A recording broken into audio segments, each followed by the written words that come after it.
দর্শক, আবহাওয়ার খবর জানতে চলে যাচ্ছি সহকর্মী ফারিহা সাজনিনের কাছে। ফারিহা, আজকে সারাদিনে আবহাওয়া নিয়ে আপনার কাছে কি কি তথ্য আছে আমাদের জানান। ধন্যবাদ আফিফা। দর্শক, আজ 12ই আগস্ট 2025 তারিখে দেশের সর্বশেষ আবহাওয়া তথ্য থেকে আমরা দেখতে পাচ্ছি রংপুর, ময়মনসিংহ ও সিলেট বিভাগের অধিকাংশ জায়গায়, রাজশাহী, ঢাকা ও চট্টগ্রাম বিভাগের কোনো কোনো জায়গায় এবং খুলনা ও বরিশালের দু এক জায়গায় অস্থায়ীভাবে দমকা হাওয়া সহ হালকা থেকে মাঝারি বৃষ্টিপাত অথবা বজ্রসহ বৃষ্টিপাত হতে পারে। সানবিট সব দিবে সামাল।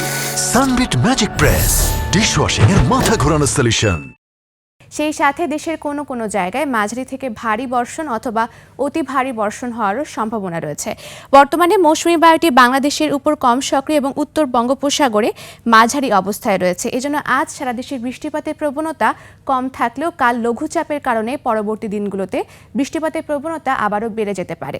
বর্তমানে বিশেষ কিছু অঞ্চলের তাপমাত্রা যদি আমরা দেখে থাকি তাহলে সিলেটে রয়েছে 27 ডিগ্রি সেলসিয়াস, ঢাকা, কুমিল্লা ও বরিশালে রয়েছে 30 ডিগ্রি সেলসিয়াস এবং খুলনায় 31 ডিগ্রি সেলসিয়াস।